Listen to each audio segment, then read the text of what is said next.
Okay, I'd like to call it meeting order. Apologize for delay, technical issues. Welcome, everybody. Good to see you. Home safe. Let's start with the allegiance. So please stand where you are and find a flag and say the pledge together.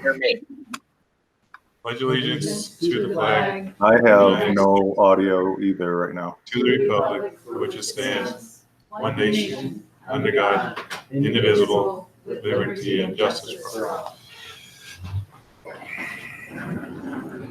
Thank you. Mr. Howard, is the agenda in order? Hang on, I just left the meeting. Oh, hang on. Mr. Howard's going to join us again. He left the meeting. I tried to, can you hear me? Can you guys hear me out there in online world? Okay. I tried to mute. I am going to get out and. Hey, thanks everybody for your patience as we try and figure all this technology out, but I think we're here. So Dr. Hicks, no, we do need to withdraw voting items 2 and 3, as well as discussion item 2. This morning, the Arizona School Boards Association recommended to withdraw their previous recommendation to avoid confusion. And so we will withdraw those items. Discussion item number 2 as well. Yeah, so it's voting 2 and 3 and discussion 2.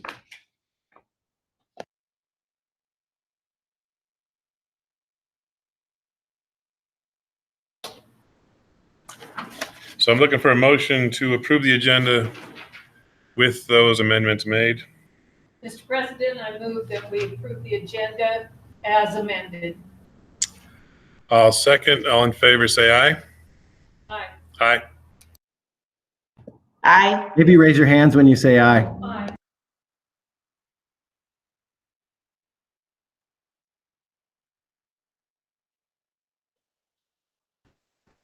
Motion passes 5-0. Did everybody get a chance to look over the minutes? Nod your head or raise your hand. Thumbs up. That works. Any changes or alterations? There's 2 meetings on that. Let's do number A first, just the meeting minutes from March 3rd. Mr. President, I move we approve the minutes from the meeting of March 3rd as presented. Second. Do a second. All in favor, say aye. 1, 2, 3. Okay. Motion passes. I guess that's 5-0. And then the meeting minutes from study and voting session on March 24th. Any questions on those? That was a short one. Mr. President, I move that we approve the meeting minutes from the meeting on, what's it? March 24th. March 24th as presented. I'll second. Second. We have a motion and a second. All in favor, say aye. Aye. Motion passes. Thank you. I am going to mute mine and we're going to go on to presentations. So in continuing with our school presentations, it's Discovery Gardens' turn, and this is presented by video, but Stacy's with us to answer questions afterwards. So we're all going to mute our computers, and Sarah's going to run the video.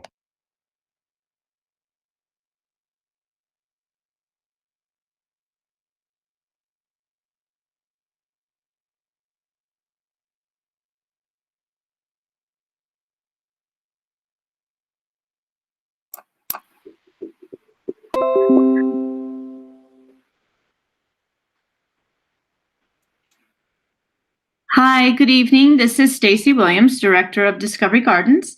I am excited to go through this presentation with you to tell you a little bit about Discovery Gardens, what we do here, the children that we service, and the ages that we service. I have been Director of Discovery Gardens for 8 years now, and before that, for about 6 years, I was one of the special education, early education teachers. Hope you guys enjoy this presentation. Currently at Discovery Gardens, we have 201 students. Of those students, 52 have IEPs. Most of them are speech language impairment, but we do have students with developmental delays and preschool severe delays. Also, we this year had 31 students that were receiving scholarships.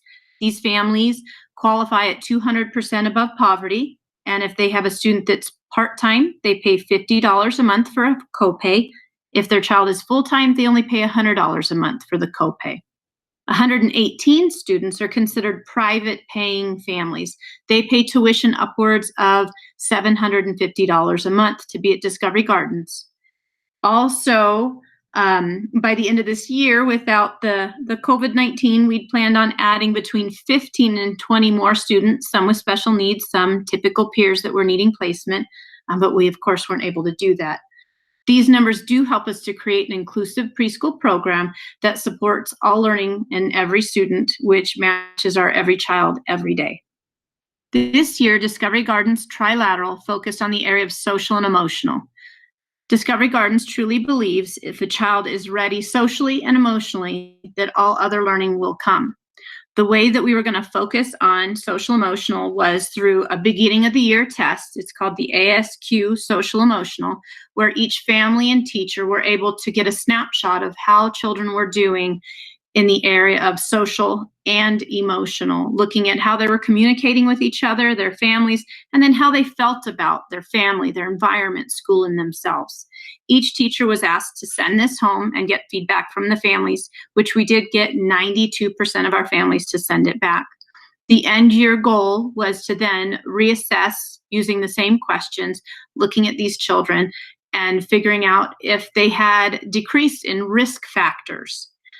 Unfortunately, we weren't able to complete that, but what we were able to look at through Teaching Strategies Gold, through our classroom portfolios, and through our coach and mini mock assessments that we did, we were able to see a lot of development in all of these areas. They're just not presented in the way that we would like to have them. This next slide is a screenshot off of Arizona Department of Education showing where Discovery Gardens was in the 2018-19 school year in the areas of math, social emotional, literacy, physical, language, and cognitive. This gives us a snapshot of last year's pre-K students and how they compared to students in the fall. What you'll see is in the blue areas, those are Prescott Unified School District kiddos. In the yellow, those are an average of the state students and where the rest of Arizona kids are that are age 4, almost 5. There is a little bit of a difference. I do have to admit that we are an inclusive preschool and not everybody has that. So typically Teaching Strategies Gold is mandated for students with special needs, but we choose to use it and pay for it with all of our students. So it's a snapshot of all of our students, all 200 from last year as a whole, where other sites might only have special needs students in this state reporting, and some others might also have the inclusive like we do. But definitely Prescott Unified is way far and above as we start out. And then in the next slide, we'll look at spring to see where they ended. Here we have the spring results for the 18-19 school year, where the students have had a year's opportunity to make growth and to have learning within the classroom. Again, in blue, you'll see Prescott Unified School District, and in yellow, you'll see the state. These again reflect the 4-year-olds that we had last year for the 18-19 school year and their percent of meeting and exceeding age level expectations. In the area of cognitive, our students were at 93%. So that many, 93% of students had met or were exceeding age level expectations. In language, 90%. In physical development, 90%. Literacy, 88%. Social emotional, 92%. And in mathematics, 82% as well. So again, we're above that state average, but we do have inclusive classrooms, which helps us to do that. Here we have the same data for the fall, but for our 3-year-old students. So last year, 2018-19, 3-year-olds are this year's 4-year-olds, kiddos getting ready to go into kindergarten.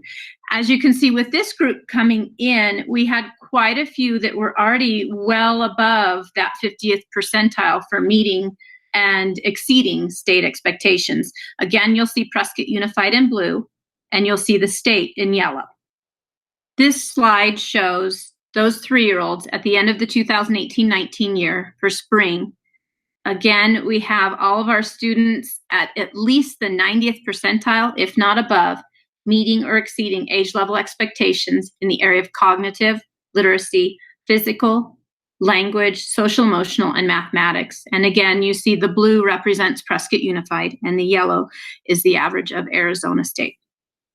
This slide is exciting and new for me. I was going to talk about Discovery Gardens culture, which is great when you're on site.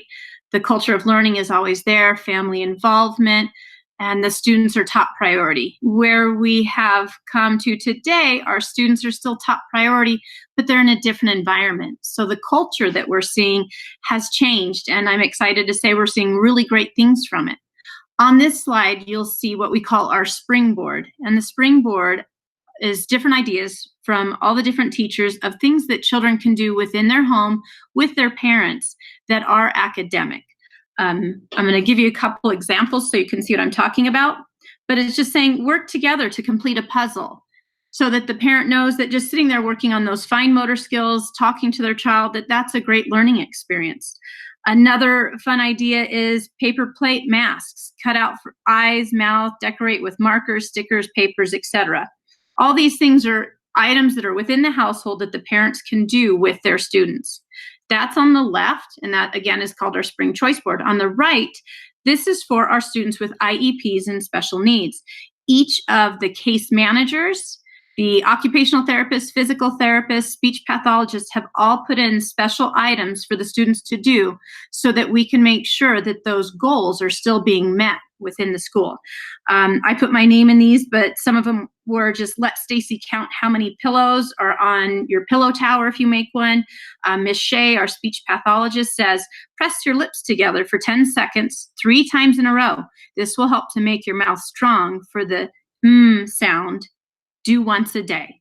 So all of these are incorporated with each child individually if they have an IEP. If it's our typical peers that this went home to, it would just be the springboard. I do not have a video to share with you all tonight. What I have is some pictures and just some ways to explain our culture and what families are doing at home. This is just a note that a mom took from our springboard of 5 things that her children wanted to do. Her son, Blue, and her daughter, Hazel, are in our morning classroom, and she was happy to allow me to share this with you. So what happened was they looked at the springboard and they decided that they wanted to build a pillow tower. They wanted to build a fort. They wanted to search for items that started with the S or sound, and that they wanted to create stuffed animals in a tallest to shortest and shortest to tallest manner. Here we have Blue and Hazel pillow stacking. With pillow stacking, we have one-to-one correspondence. That's where each pillow had its own number. So if you had 3 pillows, they would touch each one at a time, 1, 2, 3. They were just counting as they ran around the house, Mom said, just counting up into the 20s and 30s sometimes. They did it individually and they did it together, but together they were happy about stacking 10 pillows. On this slide, you'll see that our 2 were excited about building a tent and watching a program. Mom found them a program that did focus on the letter S and items and things that start with the letter S as well as end with the letter S, which wasn't something that we had asked to do. It was something that Mom said the kids caught on to quickly. And so they started looking for things also that would end with the letter S. To continue on with the letter S, these are items that were found throughout the house. A sugar skull, shoes, Star Wars, sunflower, sun, spaceship, and square. This is something that some of them do have an S at the end, and all of them have an S at the beginning of the sound. Here our 2 little guys grabbed stuffed animals from around the house, and they organized them from tallest to shortest, and then shortest to tallest. And that brings me to the end of our presentation. I want to say thank you to Sarah for pushing the buttons and making sure that this went forward. And thank you to everybody for listening and seeing what we're doing at Discovery Gardens. We couldn't do this without our community and without the district. knowing how important it is to have not only our students with IEPs and special needs, but as well as our typical peers growing right alongside them. So thank you for letting us do this and knowing how important it is.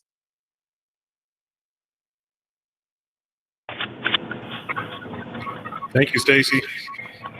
Does anyone have a question?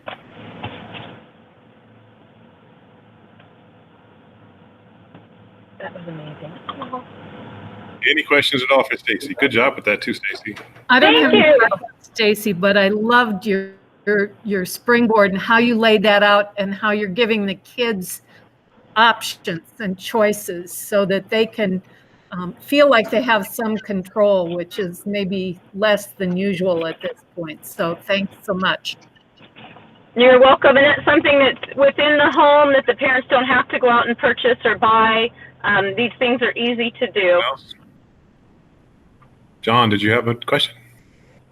Just a statement that I think it was just a year ago, maybe 2 years ago, I think the preschool was at 50 students or maybe 60, but I think we were hovering right around 50 to 60. We're not hearing you, John. Can you hear me? I can hear you, John. Okay. I I can hear you all. Anyway, it's just great to see it's over 200 students. We've gone from about 4 teachers to 11 teachers in the last couple of years. That's awesome. Thank you.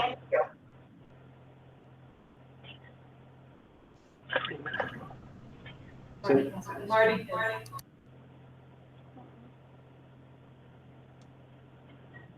Stacy, where are you posting those activities?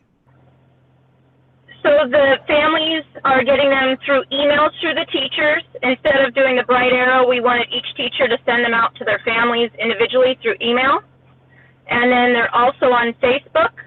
And we've asked to also have them on the PUSD main Facebook post. Well, what I would like to do is put them on the Prescott Schools website and advertise this to the whole community as a way to get their kids ready for kindergarten and to continue their early childhood learning. I don't see why we have to save this just for PUSD students. Let's advertise it for everybody. I have next week's ready. I'll send it to you. Yeah, let's do it. Those are our kiddos coming into our district, so let's share it. Okay. Thank you, everyone. Thank you. Thank you. Okay, let's move on to Mr. Moore.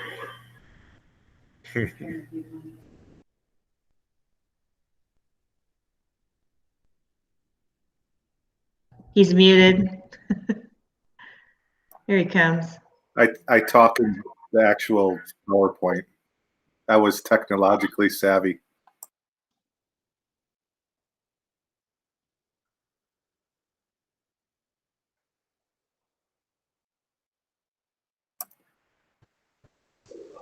That's not me live.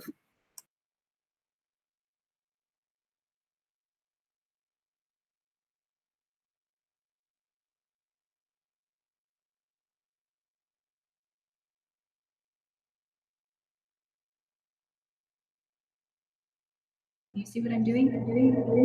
Oh, feedback. Oh.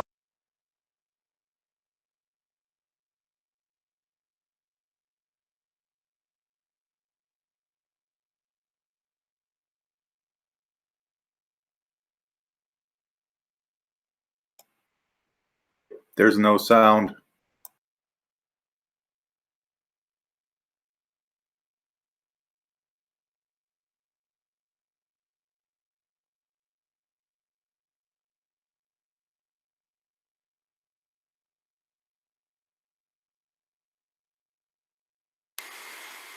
Good evening, governing board members, Mr. Howard, Mrs. Reed, and everybody who is streaming our governing board meeting online.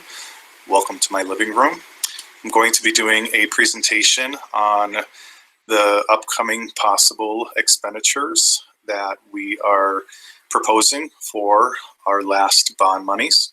Just a little history. In May of 2016, we went out for our first bond issuance of $7.5 million. In June of 2018, we went through our second issuance of a little less than $4 million. And out of the 11.4 million-ish of the two issuances, we have about $400,000 left. This money must be spent in the next 12 months. And in a future voting item in your governing board package, we are proposing in May to go through our last and final bond issuance of $3.5 million upcoming next month.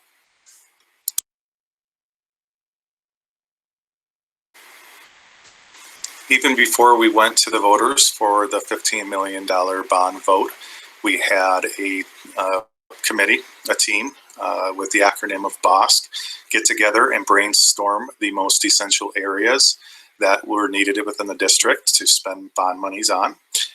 In my previous presentations, you had seen how we have spent a little over $11 million so far. We did meet recently to discuss the $3.5 million issuance coming up, plus the $400,000 of monies we still have from the first two issuances. And the BOSK team is recommending it be spent in three areas. The first is technology upgrades. That is to continue our one-to-one device initiative. And we would plan to spend about $900,000 more in this area. The second is in the area of pupil transportation vehicles. Mr. Buttram says we're about 3 buses short of having a good complete fleet for the years to come. So it is being recommended we buy 3 regular route buses that will cost about $570,000. And then the final area is in the area of building and grounds maintenance, renovation, and upgrades. And it is our recommendation that we do major paving projects at the high school, Granite Mountain, and Abaya Judd. The remainder of the slides of this PowerPoint will focus on the paving. And if we go forward with it, it'll be just over $1.5 million for the paving projects. If all 3 of those stay on course and budget, we'll still have about a little over $500,000 for contingency and for emergency needs we may have in the district in the upcoming 3 years. And so in the remaining slides, we'll talk about paving. And now to our paving projects. We've been working with Fan Contracting to survey our remaining paving needs throughout the district. And one of the first things they do is they do core samples. They work with a company called ETC Quality Control, and they take core samples of all the areas we're looking at possibly having paving needs. Essentially what they're looking at is underneath the paving, the asphalt concrete, you have a base. It's called an aggregate base compound. And then you have the asphalt on top. So they're looking at how good or whether there is even an aggregate base compound underneath the asphalt. And then they're also looking at how the quality is of the asphalt concrete itself. So based on those core samples, one of 3 things could happen. The first thing is that the aggregate base compound is good. And so in whole is the asphalt concrete. In that scenario, they would patch any needs, potholes with asphalt concrete, and they would do what's called a fog coat on top. And what a fog coating is it's a tack oil that's put on top of asphalt concrete, and it helps to preserve and also rejuvenate the asphalt to prolong the life of the asphalt concrete. The second outcome is that the aggregate base compound is good, but the asphalt concrete itself is needing some replacement. And so what they would do there is typically the asphalt concrete is 4 to 5 inches deep. They would mill half of it off and then put new asphalt concrete on top of the asphalt concrete that wasn't touched. The last outcome could be the aggregate base compound is either non-existent or it's an unsuitable material. In that case, they would need to pulverize all of the asphalt concrete, put down a good aggregate base compound, and then put asphalt concrete on top of that newly replaced aggregate base compound. So they did this in all of the areas, and the following slides and pictures, I'll describe which of the 3 scenarios that we're looking at. And so for Granite Mountain, which is on this slide, there's 2 areas we're looking at repaving or attending to. The first is in the purple on the picture, and that is their basketball court, which the kids play on.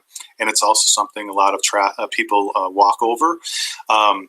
They would be completely removing the concrete. It's cracked, it's unsafe, and then putting down a compact grade, and then putting 3 inches of asphalt on top of it. It's going to make it look beautiful, completely safe for kids to play on and for traffic to walk over. Then we're looking at the entrance driveway from Williamson Valley Road, and also the parking lot that's by the gymnasium.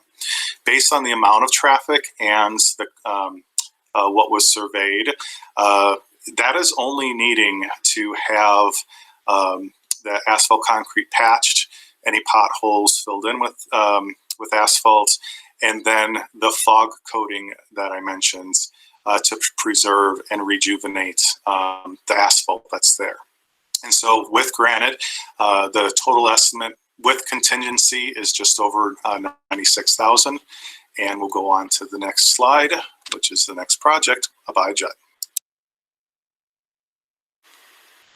So Abaya Judd's paving project is quite significant. It's not only repaving, but it's also completely redesigning their parking lot. If anyone's ever been by Abaya Judd or Granite Mountain during dismissal or drop-off times, the cars get quite congested. Williamson Valley Road gets backed up. And so we are completely reconfiguring their parking lot. And we think that this will help that congestion. The first part, which is in the purple on the picture, that's actually a play area. It's quite elevated from the elevation of the main parking lot, and so this is going to take a lot of work. The actual playground equipment is going to stay, but they have a huge area that has, I guess, AstroTurf fake grass on it. We would be completely removing that. They would excavate all the way down to the elevation of the 2 parking lots that they have there, and then put in that aggregate base compound and about 9 inches worth of that ABC, compact it, and then place 3.5 inches of asphalt on top. Then we see the blue picture part of the parking lot. It's the furthest one. It's one by the tennis courts. They're looking at completely pulverizing that. The aggregate base compound was not good. And so they are looking at putting down aggregate base compounds, compacting it, and then putting 3.5 inches of asphalt concrete on top as well. The main parking lot that's by the school in green, what they would be doing based on the core samples, they would be milling about 2 inches of the asphalt concrete off, and then putting new asphalt concrete, about 2 inches on top of it. Then we have the last section of Abaya Judd, which is in the red. It's over by the loading dock area. That's pretty good. It's got a good aggregate base, and then also the asphalt concrete's good. So we'd be looking at just doing the fog coating in that area. So if you can see, there's arrows on the picture. It can show how traffic can flow. It increases the amount of parking spots. It has a big loop so that if the line to pick up kids is full, parents can continue to go around the loop and then swing through once there is a spot to pick up their child. And it also extends how long that that child pickup area is. So that's Abaya Judd's complete reconfiguration. With contingency, it's just under $700,000. It's $685,000, and it will make a big difference with the pickup and drop off. Make it a lot safer and utilize that space to its fullest potential.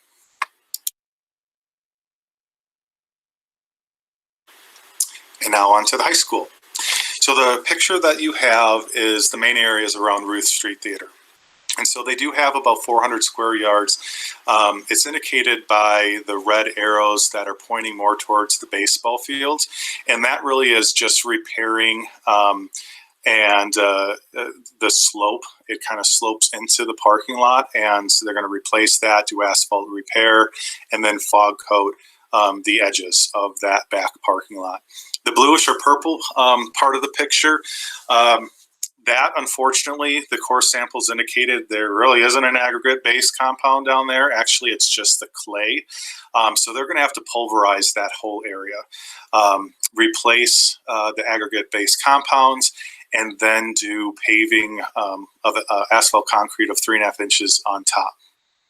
The yellow part of the picture is where the buses pull in, and a lot of parents pull in to drop off their children adjacent to Ruth Streets. That is going to need to be milled, basically half of the existing asphalt.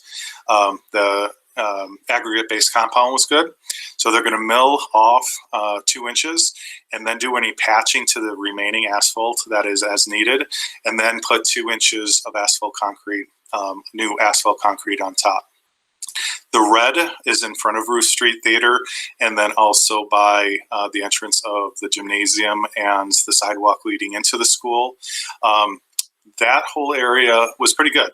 So what they're looking at is just removing damaged asphalt, doing some compact grading below the removed asphalt, replacing it with the repaired areas with new asphalt concrete.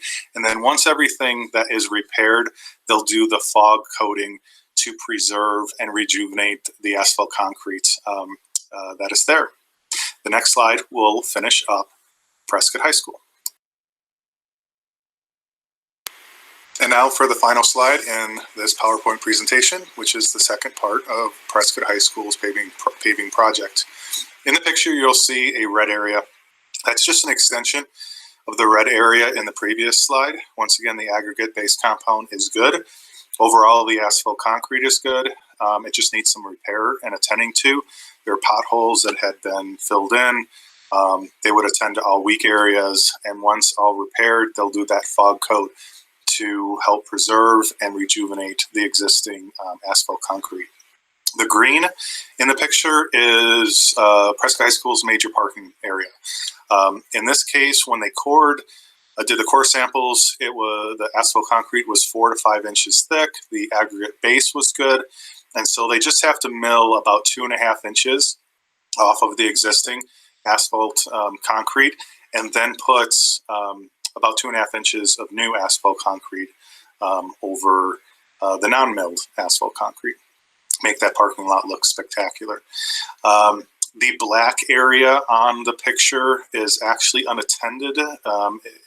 There's no concrete there right now, but we have significant issues with runoff from the rain. And so it's being proposed, and this is one area in which fan contracting can save us money. Is what they're going to do in this area is they're going to take the asphalt concrete that they milled off of the major parking lot and go through a grinding process, and it grinds it down to be really small. And then they put they mix it with a solution, and it makes it like asphalt concrete. The durability isn't as great as regular asphalt concrete, but what that will do is that will cover that whole area, make it like it's asphalt concrete. But due to the lack of how much cars drive on it, the parking, it's really the durability is not an issue. What it's really doing is helping the runoff with the rain. And so that black area on the picture will look great and will be a lot less expensive than if we went through the aggregate-based compound layering and then new asphalt concrete. So I thank fan contracting for coming up with this idea to attend to that black area. And then finally in the picture, the bluish purple, that goes to the side adjacent road in which a lot of cars drive on. That needs to be pulverized completely, and then have a new aggregate-based compound put down up to 8 inches, and then compacted, and then they'll put 3.5 inches of new asphalt concrete on top. They'll make it extremely durable for all the traffic that it does get, and make it so that the duration of its life is maximized. So really, that is all of our paving projects. Van Contracting would take care of all the curbing, do all the new striping, and with the contingency in there, it's just a little over 1.5 million, but 128,000 is if we run into any issues. And so hopefully we don't, and that 128,000 can be used within the district at some asphalt paving that we didn't attend to, which isn't a lot because Taylor Hicks and Mile High got completed last summer. So thank you for your time, and I hope that I was able to explain our upcoming proposed paving projects clearly, and I hope you have a good rest of your governing board meeting. Have a good night.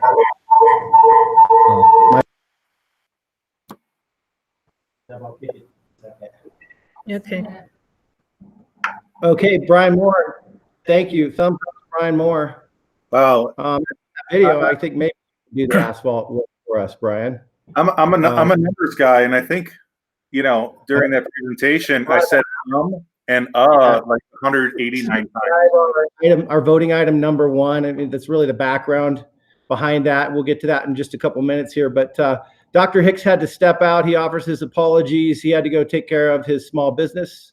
As we know, lots of those folks are having a tough time and working through things like everyone else. So I would ask you to direct your questions about Brian's report to our Vice President, Dylan, if you have any questions. Any questions? Are there any questions for Brian?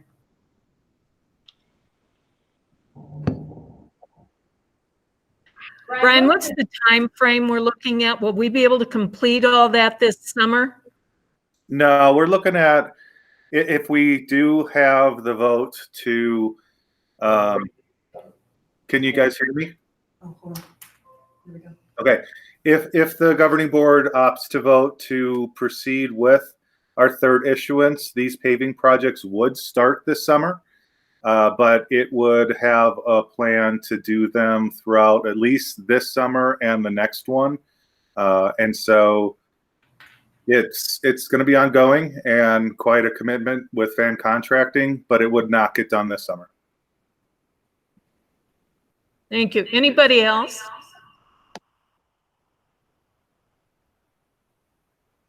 Okay, thanks, Brian. You are welcome. Moving on to current events. Superintendent?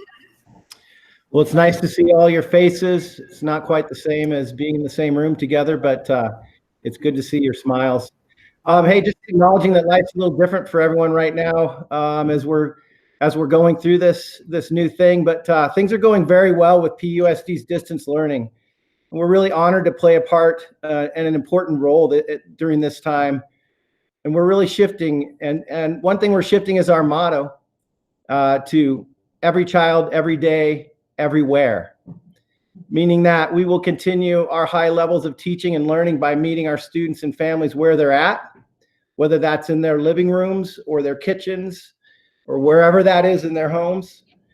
And we want to remind everyone, if you need anything, please reach out to your teacher, your principal, or myself, and we'll make sure that your needs are being met. Board members and public, if you hear of someone who is not getting their needs met, please refer them to those folks. Email is the best way to make contact, but our phone numbers are being monitored also, if that's the best way for folks. Every time we've had someone who was not feeling contact, we were able to get them help as quickly as possible. So we need everybody's help with that. We're working with PHS seniors on the best ways to celebrate graduation and the traditions that surround it. And I know Maddie, of course, as always, has stepped up to be a part of that. We're sending surveys out to kiddos and getting some great ideas about how we're going to pursue those things. We also have a detailed distance learning plan. And recently we shared a flexible grading parameter. So hopefully people are seeing that in emails and on Facebook. Again, if not, let us know. We'll get you that information.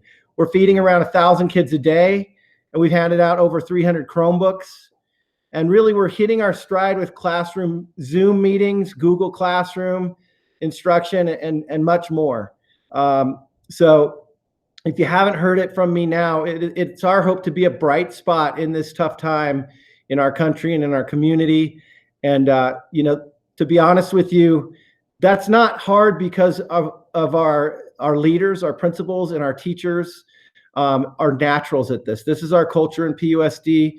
And those folks have reached out to do everything that they can to reach their students. And that's really going to be our approach and our philosophy as a district, is that we want to be a bright spot in your day. We don't want to be a burden. We want to be there to help you. And we know this is hard on families. We know that parents are struggling with this. We're working on ways to support and help parents. So just so you all know, that's really the focus of PUSD right now. We're going to make the best of this, and we hope that we're the best part of some people's days. And as we're all shifting and being different now. So it's a different kind of report for me today. There's nothing on the calendar for a long time, but there's a lot happening. Thank you. Board members, anybody have anything to bring up? One thing I would tell you, board members who are not in the room, if you have something to say, it'd probably be a good idea to wave your hand or something, because Robin is going to have to turn you up here. So, Tina. Yes, I just wanted to say happy birthday to Sarah. It was her birthday yesterday, and today is Joe's birthday. Woo! Yay! I got her to sing, but she wouldn't be happy. It's a good day. It's a beautiful day. Yes. Okay. Anybody else? All right. We will move on to the consent agenda. Does anyone have any questions or comments on any of the items in the consent agenda?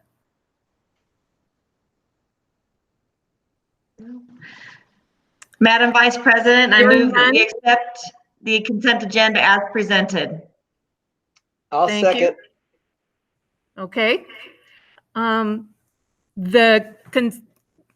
There's been a motion and a second to approve the consent agenda as presented. All those in favor? Aye. Connie, we can't see you.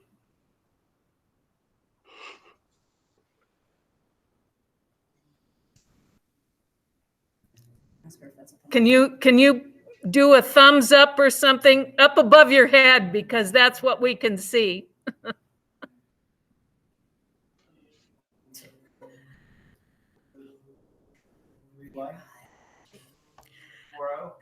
Yeah. Okay. The consent agenda has been approved one way or another. All right. We'll move on to the study and voting session. Item number 1. Joe, do you want to take this? Yeah, actually, you know what? We've got Michael with us. He's probably the guy that everybody didn't recognize right away. But Michael, thank you so much for being with us, not just today, but for many years as our right-hand man in helping us understand and work through these bonds. And I know that there's a lot to this, and it tends to be confusing to the public and board members. But Michael really puts that into perspective for us. We had a meeting with Michael earlier this week, and you know, we were wondering, with the economy the way it is that a deal breaker? And as we talked to Michael and heard how things were going, it sounds like it's something we should likely move forward on, but certainly watch closely. So Michael, I'll let you take it from there and kind of explain what we're headed for with this issuance and what the board needs to think about, and we'll throw some questions at you if we have them. Great. Thank you, Joe. I really appreciate it. Members of the board, good evening. And I'm with Steve Nichols. There's a few firsts here tonight. It's my first teleconference board meeting ever. My 24-year history of being in the business. First time in a polo shirt speaking to a board. So I apologize if I'm more casual than normal. But thank you for having me. And as Mr. Moore mentioned, this is the final bond issue in the 2015 election. So you're closing it out with your approval this evening. The resolution is for not to exceed $3.5 million. It is a parameters resolution. So it sets out outside parameters, and as long as we get to sell bonds within those parameters, you delegate authority to the superintendent and the business manager to finalize all the terms, working with us to underwrite the bonds or privately place the bonds. We have a couple different options in the resolution, depending on what's going on in the marketplace. Just to give you an update on the bond tax rate, with these bonds being estimated, we expect the overall bond tax rate to be about 15 cents. That includes your old debt service payments, and then layering this in as well for the 2021 fiscal year, about 15 cents. And to give you a little bit of history, in the voter pamphlet, I think we were ranging the tax rate estimates between 16 and 19 cents per year. So it's estimated to be below that. So what you have, again, like I mentioned before you, is a resolution. I will say, in terms of the market, as you're all well aware, we've had historic volatility, heavy volatility in the marketplace. Lowest rates ever in January, and then spiked rates because investors were fleeing just about everything. Usually bad news is pretty good news for the bond market, but for the municipal bond market. But in this case, the news was worse than just bad, as we all know, with COVID. So investors flew out of not just stocks, they also they liquidated portfolios of municipal bond funds and mutual funds and everything else, and flight to safety to cash and liquidity. That caused our market to sort of seize for a few weeks where we weren't selling any bonds. Last week, we were able to finally start pricing bonds again. The interest rates, every day were, up considerably and then back down the next day. And so what we're doing with most of our clients is being real targeted. We get to the point where we get close to pricing the bonds, because there's some steps involved, including board approval. But after the board approval, there's a lot of steps involved, including doing the offering statement, which takes a little bit of time, a due diligence call, getting the ratings from Moody's. Your last rating was an A1, but we're going to go to them again and ask for that rating as well. But there's some steps involved. And then we have on the calendar pricing, locking in rates the week of May 4th or May 11th. And it's at that time where we'll be deciding, do we go into the market or do we sit tight? And so some of the deals, for instance, that we've done this past couple of weeks, just to give you an example, Catalina Foothills School District in Pima County brought about $9 million to market. We printed the offering statement. We were going to price 1 week. We had to delay, and then I got a call from our underwriter on a Friday midday. We never really priced bonds on Friday, but now we do. We had investors on a Friday, and so we locked in rates last Friday. Likewise, today, Liberty Elementary School District brought $20 million of bonds, and we secured interest rates between 1.44% on the short end, 1-year bonds, and going out 15 years, which is about where you are. Well, sorry, about 13 years, 2033, about 2.54% today. So we're looking at, let's call it 2.25 to 2.75% money, at least in today's market. Now, things are, like I said, there's a lot of volatility. We may not be able to price bonds tomorrow. It just depends on the news and what's going on. But that's what we're doing with all of our clients. We're getting them ready to go, and then we're picking days where we have investors in the market and hoping to lock in a good rate still. So that's the potential plan, assuming you decide to approve this evening. And so I'm going to pause now and see if you have any questions. Thanks a lot to Sarah for getting me on. Really appreciate it. Does anyone have questions for Mr. LaValle?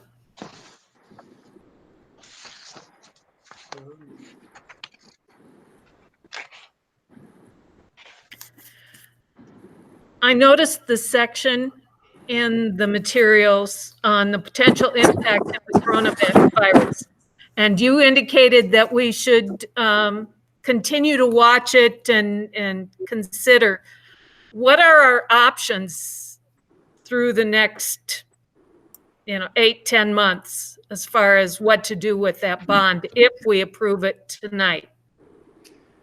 Well, the resolutions are typically, I'm not your bond attorney, but your bond attorney who's not on the line would probably tell you that your resolutions are good, usually for about a year, or until you have a change in board members.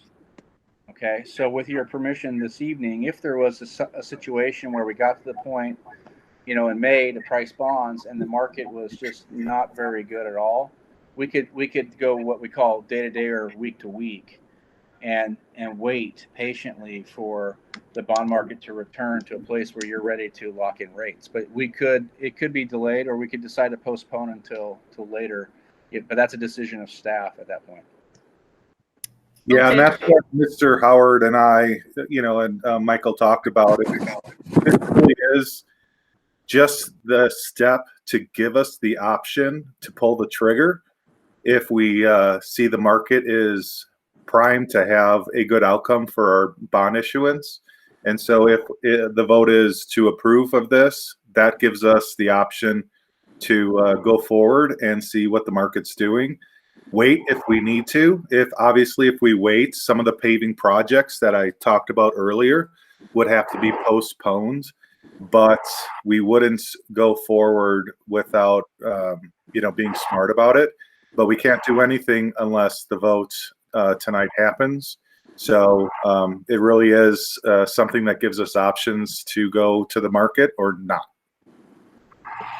Yeah, let me add, our bond attorney, Jim Giel, is actually watching our live stream. Hi, Jim. Thank you for being there. And I would say Jim and Michael have been with us for my whole career in the district office and beyond. So Jim has been closely working with us on this. And like I said, he's watching now and said we're welcome to call him if we have any questions for him.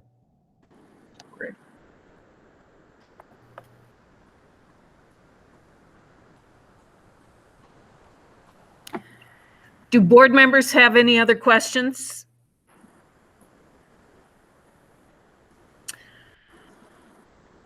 Do I hear a motion to approve?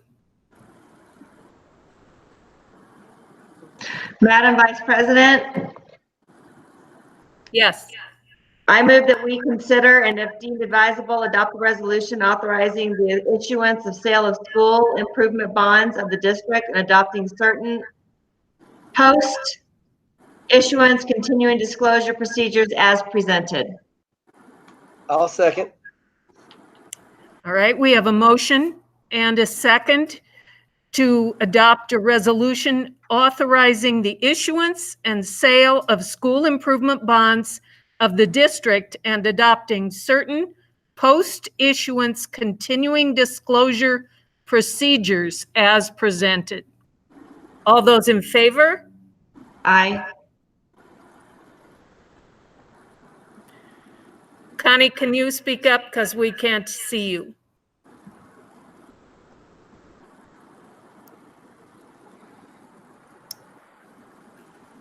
I'm going to presume, since she made the motion, that she approves. So we'll say it was approved 4-0.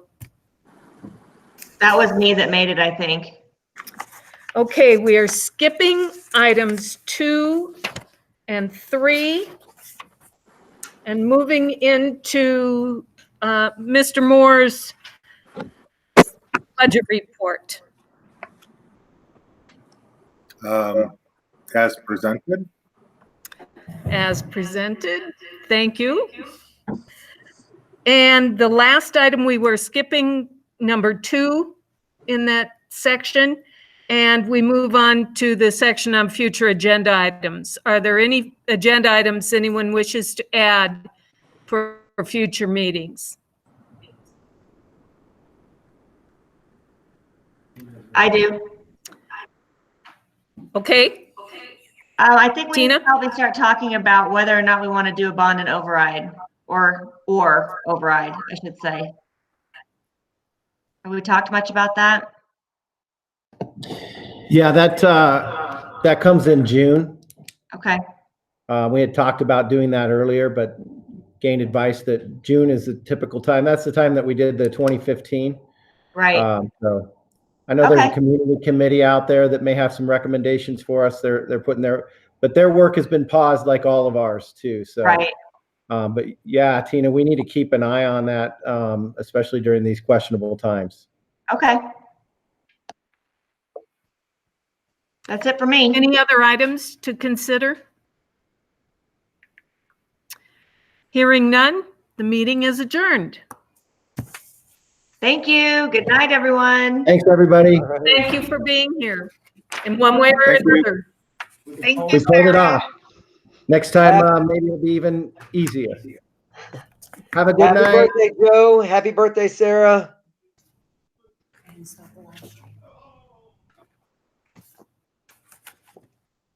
Thank you, Robert. No problem. I'm so sorry. Yeah, we step You don't need to be sorry. Okay. We step up.